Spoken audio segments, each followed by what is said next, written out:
السلام عليكم ورحمة الله وبركاته. ازيكم اصحابكم كيكم عاملين ايه؟ رجعت لكم بفيديو جديد.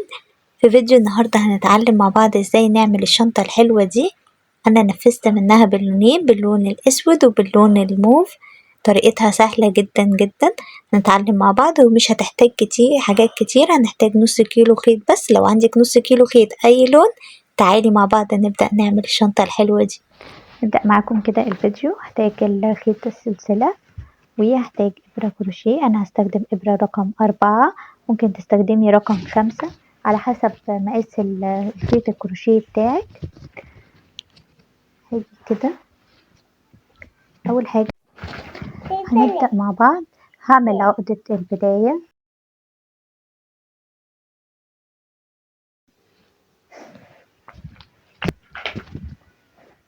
عملت معاكم كده عقدة البداية اهي.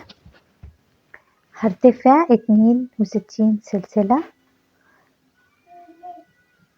هعمل السلاسل وهرجع لكم تاني عشان ما اطولش عليكم. عملت 62 سلسلة اهو. هبدأ كده معاكم، هفوت 2 سلسلة مش هشتغل فيهم، وهلف الخيط على الإبرة وهدخل في السلسلة رقم 3. هسحب الخيط من ورا، هيبقى معايا 3 لفات على الإبرة. هلف لفة على الإبرة وهخرج من ال3 لفات على طول. دي كده اسمها غرزة نص عمود. هشتغل السطر كله بنفس الغرزة. هلف لفة على الإبرة وادخل في الحلقة اللي عليها الدور واسحب الخيط من ورا وهلف لفة تاني على الإبرة وهخرج من ال3 لفات مع بعض. هشتغل السطر ده كله بغرزة النص عمود وهرجع لكم تاني.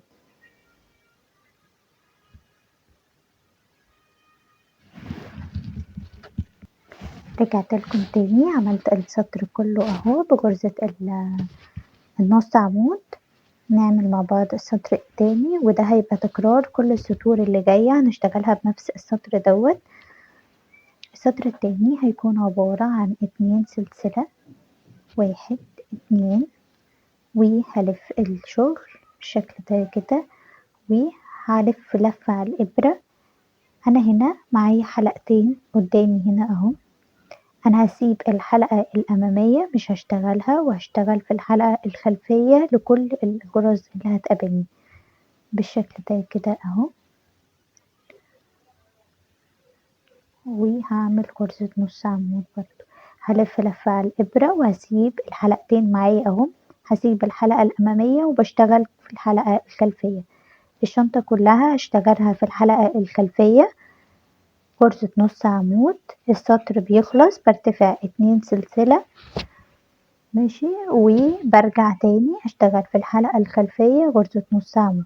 هخلص هرتفع عدد سطور لحد ما اوصل لعرض 20 سنتي وهرجع لكم تاني بنفس الطريقة دي.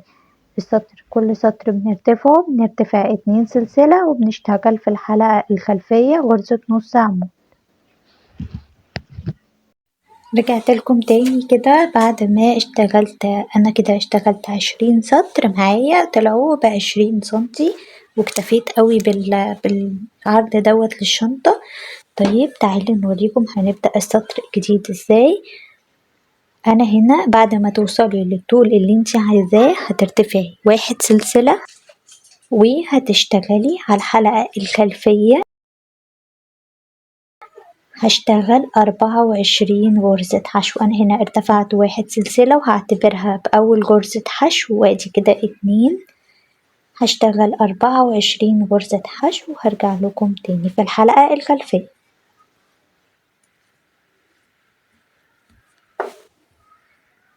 رجعت لكم تاني، عملت 24 وحدة غرزة حشو في الحلقة الخلفية. حابة أقول لكم حاجة مهمة جدا. ممكن يبقى عندك عدد السطور غير عدد السطور عندي. طيب هتعملي ايه؟ هطلع من عدد السطور دول 12 غرزة وبعدين هقسم بقية الرقم اللي معايا على 2. بمعنى تاني هطلع 12 غرزة هعدهم، الرقم اللي باقي مثلا 20 10 ايا كان الرقم اللي هيكون باقي معاكي هقسمه على 2 وده اللي انا هبدأ بيه السطر وهنهي بيه السطر. يا رب اكون قدرت اوضح لكم. ودلوقتي لما نشتغل هوريكم ال12 غرزة دول هيكونوا هنا. بعد ما اشتغلت هنا ال24 او الرقم اللي هيكون واضح مع ايا كان الرقم اللي هيكون عندي كده، بعد ما اشتغلت ال24 غرزة هشتغل ال3 غرز دول في الحلقة الخلفية بس مش هقفلهم، بمعنى اشتغلت اول غرزة ومش هقفلها، يعني مش هلف لفة واقفلها، لأ، هدخل على طول في الغرزة اللي جنبيها وهسحب الخيط، بقى معايا 3 لفات، هدخل على طول في اللي بعديها وهسحب الخيط، بقى معايا 4 لفات، هلف لفة على الإبرة وهخرج من ال3 غرز كلهم، فبقوا عندي غرزة واحدة. هاجي هنا هشتغل 6 غرزة حشو، 1 2 3 3 4 5 6 غرزة حشو، وبعدين هشتغل 3 زي اللي اشتغلتهم هنا هشتغلهم هنا. ادي كده 1 مش هكملها، وادي التانية مش هكملها، والتالتة برضو مش هكملها، هلف لفة هخرج منهم كلهم بالشكل ده كده. دول ال12 غرزة اللي كنت بقولك عديهم، وبعد كده اقسمي الرقم اللي باقي معاكي على الاتنين. كده انا باقي معايا 24 غرزة زي اللي ابتديت بيهم، هشتغلهم وهرجع لكم تاني. رجعت لكم تاني، السطر الاول خلص معايا اهو، خلصت ال24 غرزة. هنا هرتفع ب1 سلسلة وهلف الشغل تمام كده. لو انتي عدد الغرز معاكي اقل من ال24 ابتدي ب6 غرزة منزلقة، انا هنا هبتدي ب8 حسب العدد اللي معاكي ابتدي بيه. انا هنا هبتدي ب8 منزلقة. ادي كده السلسلة دي كأول غرزة حشو، وادي كده كأول غرزة منزلقة اسفة، وادي كده 2 في الحلقة الخلفية، 3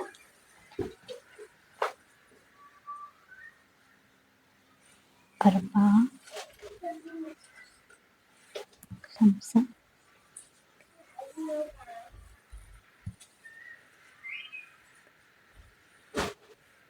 7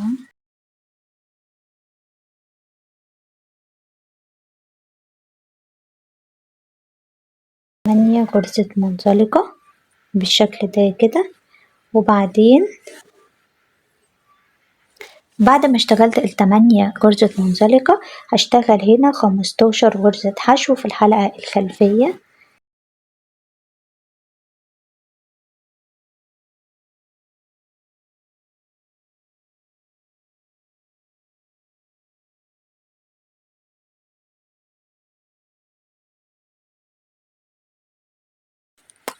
كده طب انا طلعوا معايا 15، مش عارفة يطلعوا معاكي كام، بس هتعرفي ان انتي هنا شايفة الغرزة اللي هي فيها 3 في نفس المكان، هتاخدي واحدة قبليها واحدة بعديها، هتعرفي انتي هنا هتشتغلي كام غرزة. هاجي هنا هشتغل نفس ال3 اللي انا اشتغلتهم تاني، ادي كده 1 2 3 في نفس الغرزة هسحب الخيط منهم هما ال3، وبعديهم هشتغل 4 غرزة حشو، 1 2 3 4. دي هتبقى ثابتة معايا ومعاكي، العدد المتغير هيكون في الأول وهيكون في الآخر. وبعدين تاني 3 في نفس الغرزة، 1 2 3، وهخرج منهم كلهم بالشكل ده. بعدين هعمل زي ما عملت هنا 15 غرزة حشو، وبعدين 8 غرزة منزلقة.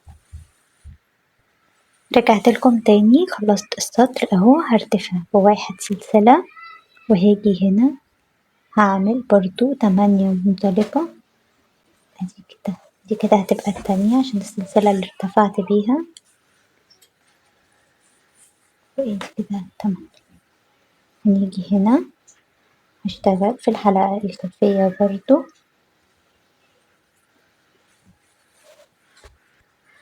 هشتغل 14 غرزة حشو. ادي كده 1 ادي كده 2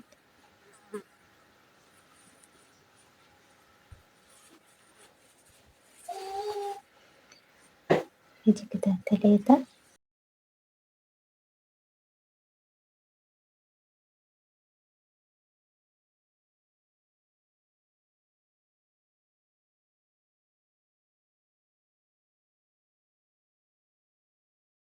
دي الغرزة رقم 13،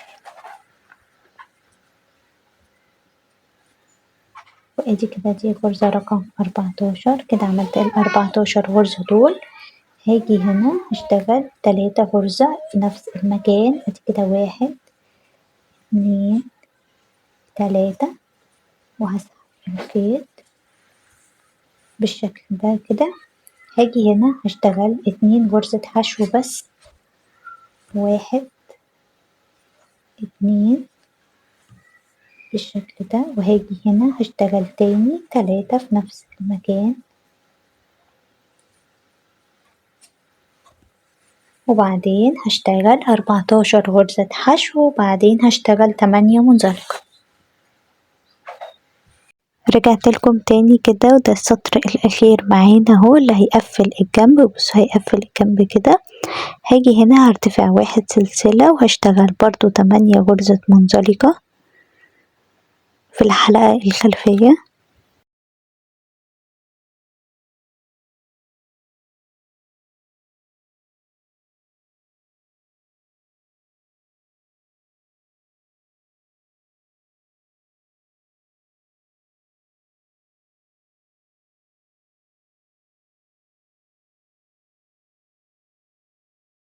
كده بعد ما اشتغلت ال8 غرزة منزلقة هشتغل 13 غرزة حشو على كل الغرز اللي قدامي دي. هشتغل 13 غرزة حشو،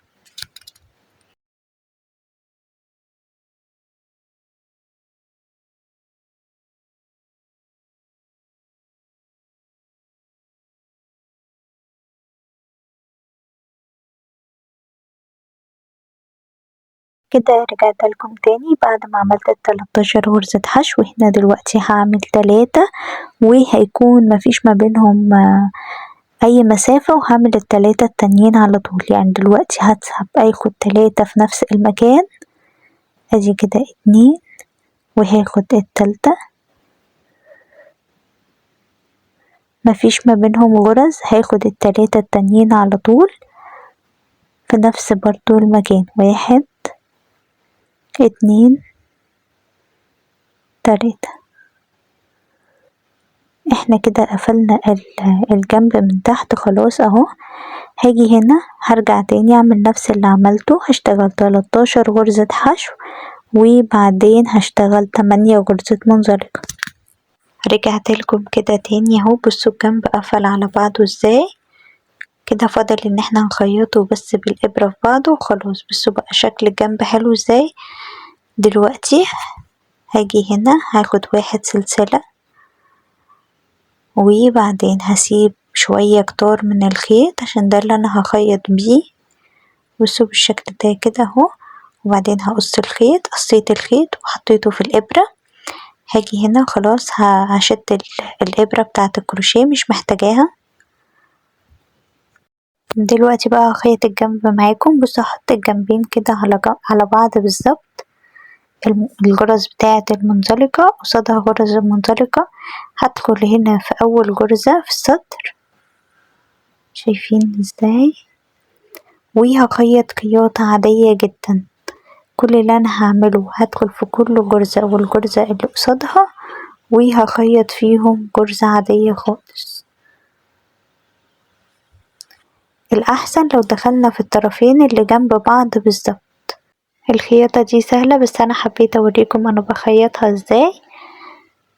بالشكل ده كده كل غرزتين قصاد بعض باخدهم مع بعض الجنب كله. برجع تاني من الناحية التانية، باخد الغرزتين بصوا قصاد بعض باخدهم مع بعض. هكمل كده الجنب كله هخيطه كله مع بعضه، وهرجع لكم تاني عشان مش عايزة اطول الفيديو عليكم. ممكن تلاقوها صعبة شوية بس في المنزلقة، بس اول لما بنيجي عند غرز الحشو بتكون سهلة جدا. هخلص السطر وهرجع لكم تاني. رجعت لكم تاني كده خلصت السطر اهو. هنا وصلت للاخر. هاجي هنا هدخل الابرة لجوه وهسحبها من جوه الشنطة عشان اقفل كل الخيط الزيادة دوت، هقفله في الشنطة. بصوا الجنب من برا مفيهوش اي حاجة. هنا هعمل عقدة عادية خالص في الشنطة وبعد كده هقص الخيط. دلوقتي بقى بلسع الخيط، ولو في اي خيوط عايزة تتقفل في الشنطة او تتلسع هعملها دلوقتي معاكم كده عشان تبقى ماسكة في الشنطة كويس، ما تخرجش ولا اي حاجة.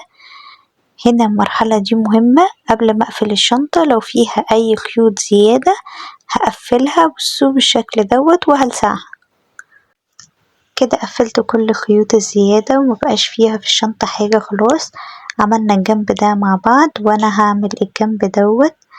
هبدأ ازاي؟ زي ما عملنا في الجنب التاني بالظبط.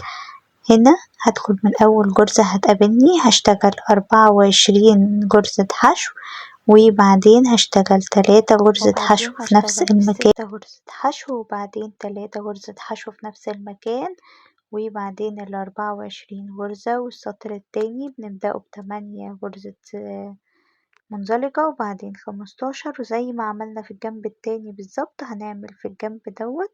قلتلكم تاني يا اصحابي، عملت معاكم الجنب التاني اهو، ده كده الجنب الاول وده كده الجنب التاني. دلوقتي حاجة مهمة قوي، عايزين نعمل اليد بتاعة الشنطة. فعلشان بقى ما اقولكوش بقى ايه عدد سلاسل ويطلع العدد غلط، انا هقول لكم بالسنتي هنحتاج اليد طولها قد ايه. اهي اهو كده اليد هيكون طولها 40 سنتي. هاجي هنا بقى هعمل سلاسل قد اليد دي، اللي هي عدد سلاسل بطول 40 سنتي. مش مشكلة العدد معايا قد ايه، مهم ان الطول يكون 40 سنتي. عملت كده عقدة البداية وهرتفع سلاسل طولها يكون قد طول اليد دي 40 سنتي.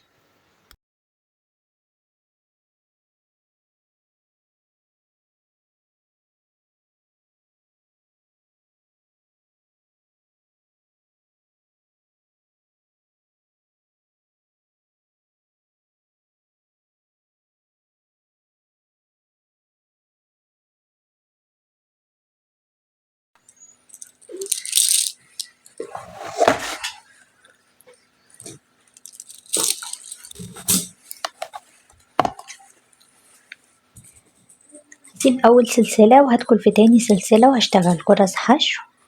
هشتغل في السطر كله غرز حشو لحد ما اوصل لنهاية السطر وهرجع لكم تاني.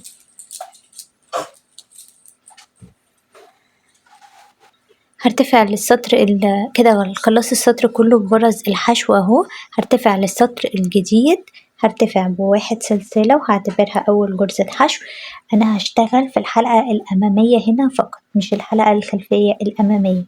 هشتغل سطرين بنفس الطريقة. السطر ده هشتغله في الحلقة الامامية، بس اللي جاي هشتغله في الحلقة الخلفية. هخلص السطرين وهرجع لكم، اخلص السطر دوت وهرجع لكم تاني. السطر كله هشتغله في الحلقة الأمامية دي. يعني هنا معانا حلقتين اهو، دي ودي. انا هشتغل في الأمامية هنا فقط، مش هشتغل في الخلفية خالص. شايفين كده اهو، دي هشتغل فيها ودي لأ، بالشكل ده كده اهو. هخلص السطر كله وهرجع لكم تاني. كده السطر الرقم 2 خلصته معاكم اهو. هنبدأ بقى السطر الرقم 3. انا ارتفعت واحد سلسلة، هشتغل السطر كله بس في الحلقة الخلفية. السطر اللي فات اشتغلته في الحلقة الأمامية وده اشتغلته في الحلقة الخلفية. هخلص السطر ده وده كده آخر سطر معانا في اليد، وهرجع أوريكم هنركبها ازاي وهنقفلها ازاي. هخلص السطر كله عشان مش عايزة أطول عليكم وهرجع لكم تاني.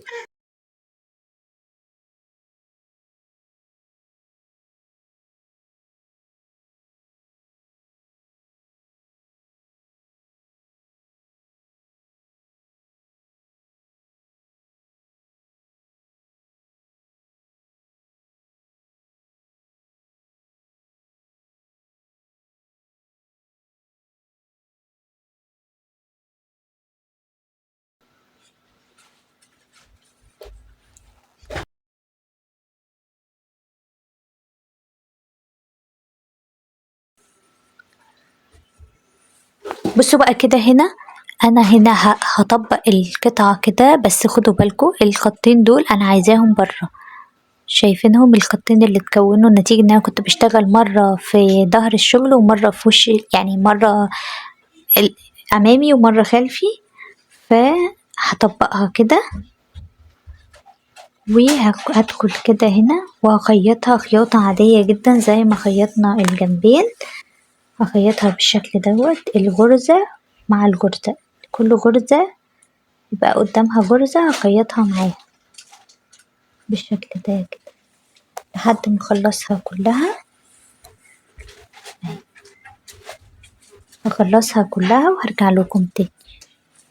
الشنطة شكلها حلو قوي بجد، شكلها لذيذ جدا. لو انا كده خلصت معاكم الشنطة دي، حابة بقى اعمل لكم البطانة بتاعتها في الشنطة اللي لونها اسود عشان تكون واضحة اكتر.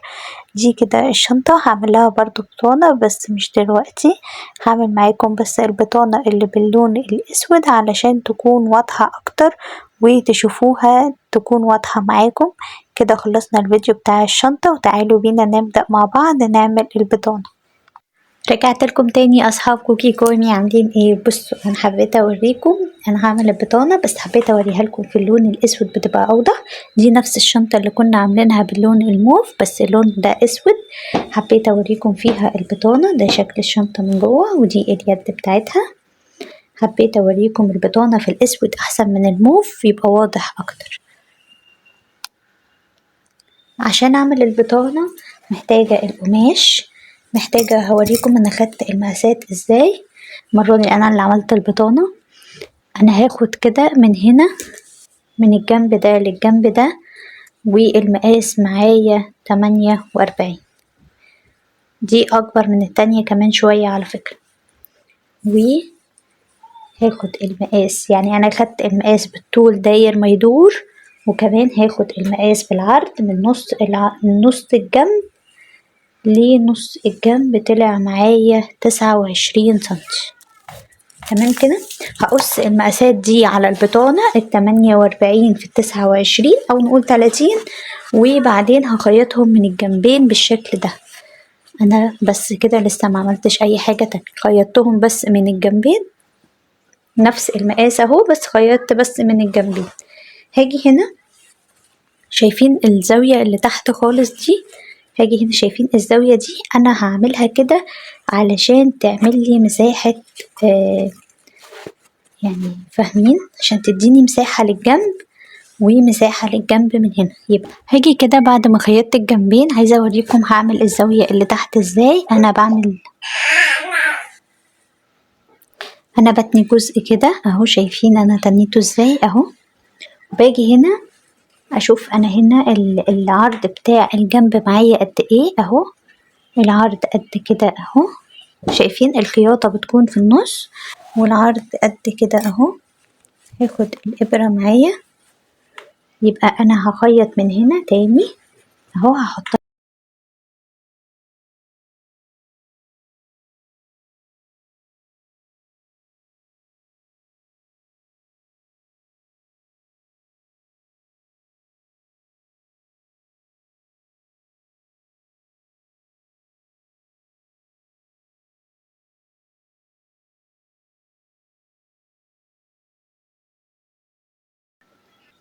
كده. قصيت الخيط اهو، نفس اللي عملته في الزاوية دي هعمله زيه بالظبط في الزاوية دي اهو. هاجي كده احط الزاويتين على بعض واخد نفس المقاس، وهاجي بالابرة بالشكل ده اخيطها كده.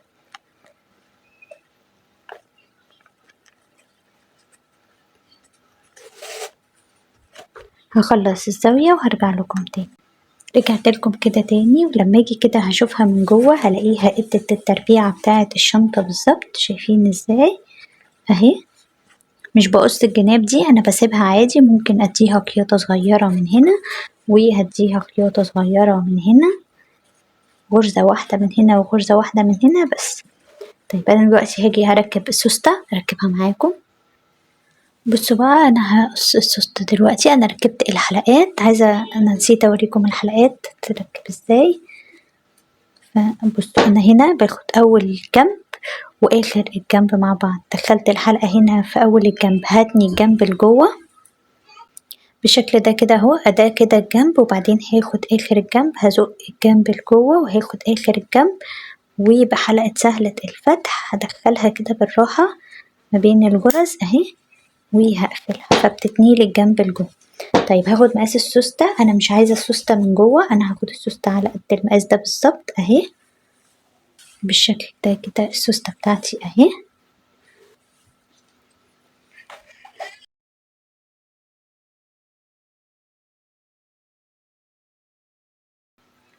هفتح السوستة كده. بصوا بقى هنا بعد ما قسنا المقاس بالظبط، هجيب السوستة كده اهو زي ما انتوا شايفين، هحطها على الشنطة كده بالشكل ده. نقيس بقى المقاس تمام، نخيط. هاجي كده اهو هخيط كده زي ما انتوا شايفين، البطانة برا والسوستة جوه. هخيط خياطة اهي، السوستة اهي والبطانة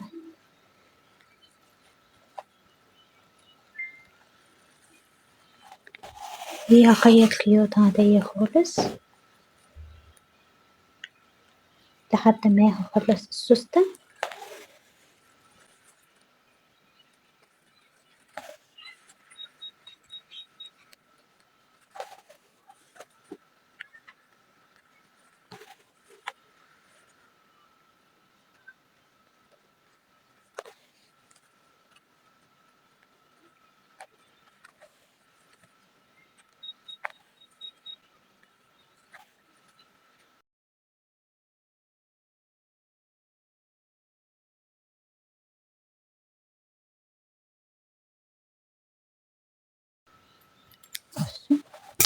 بصوا بقى كده لما هاجي هعدلها، شايفين ازاي مفيش هنا حاجة خالص، مفيش اثر للخياطة، الخياطة كلها برا.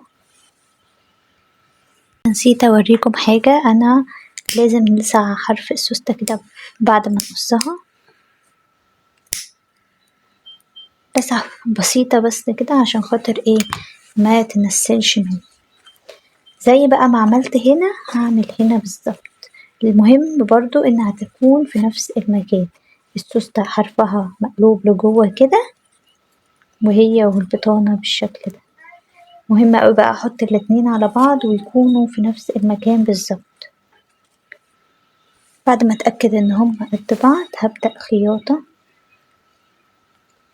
عادي خالص بالشكل ده. هخلصها كلها بقى وهرجع لكم تاني. رجعت لكم تاني بعد ما ثبتهم بالشكل ده اهو. بس من جوه مفيش اي حاجة ازاي، نضيفة جدا البطانة مفيهاش حاجة خالص كده اهو. انا فتحت الحلقتين بتوعي اهو، بصوا الحلقات بتاعتي مفتوحة اهو. خلينا نصور كده.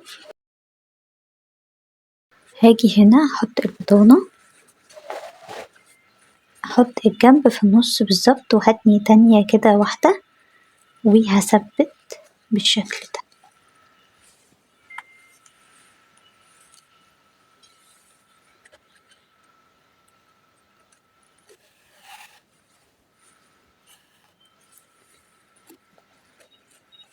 هثبتها في نص الجنب بالظبط، شايفين معايا ازاي.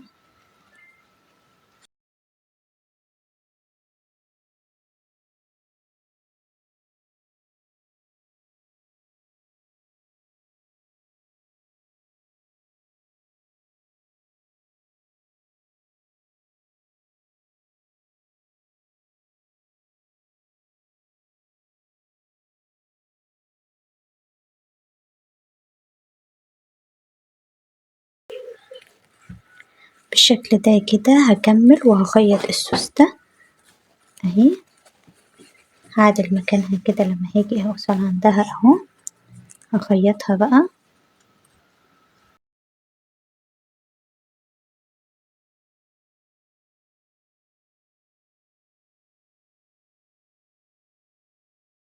كده هخيط بقى كده داير ما يدور لحد ما اخلص البطانة وهرجع لكم تاني.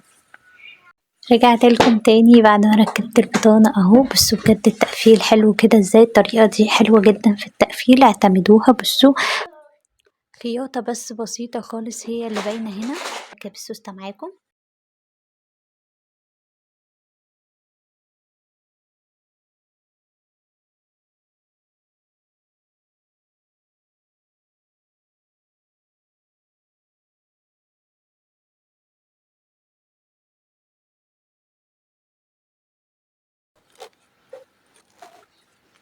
كده ركبت السوستة. هنا بقى انا عايزة اقفل السوستة من هنا ومن هنا، عشان طبعا كده هتتفتح او هتخرج تمام. هاجي دلوقتي هقفل الحلقة تاني.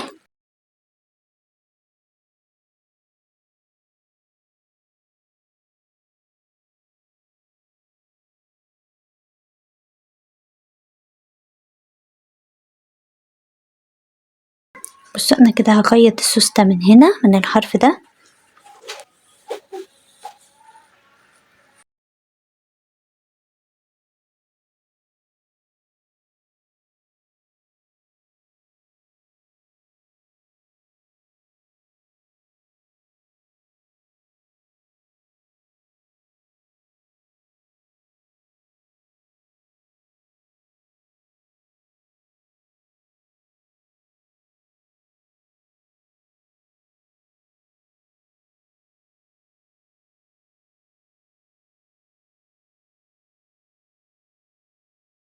هنا ثبتها كمان في الجنب. بصوا ثبتها هنا من تحت المكان اللي داخلة فيه الحلقة، ثبتها في الجنب. بصوا احنا كده مهما ما هنفتح مش هتخرج. ومن جوه اهي، شايفين كده من جوه البطانة واسعة مفيهاش اي حاجة. هنا هعمل نفس الحكاية، هاجي هنا هقفل الحلقة.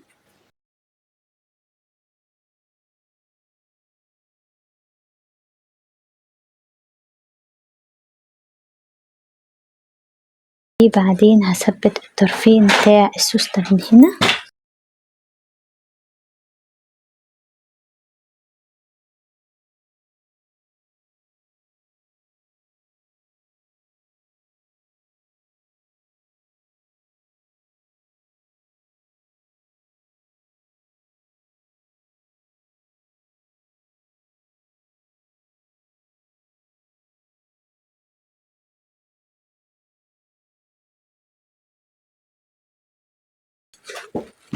كده قفلتها اهو.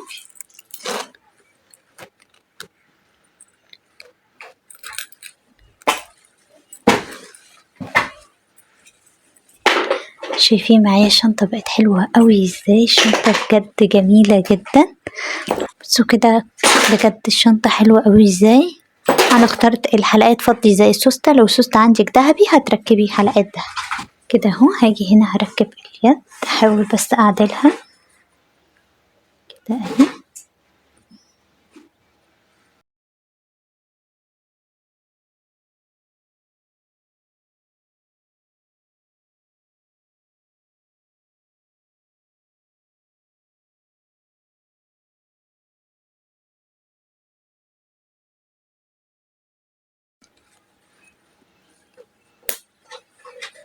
كده ركبناها. مهمة اوي دلوقتي عشان اركب الناحية التانية هعدل اليد كده اهو، اعدلها على الشكل النهائي اللي انا عايزاه عليه عشان بتكون ملفوفة اهو.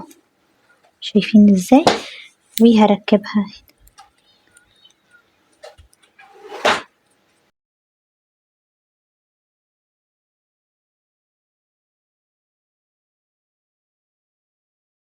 اكون خلصت معاكم الفيديو وحبيت اوريكم بس البطانة في الشنطة السوداء. استنوني في فيديو جديد من قناتي، قناة كوكي كومي لتعليم الكروشيه. متنسوش تعملوا لايك وشير، تشتركوا في قناتي. باي باي.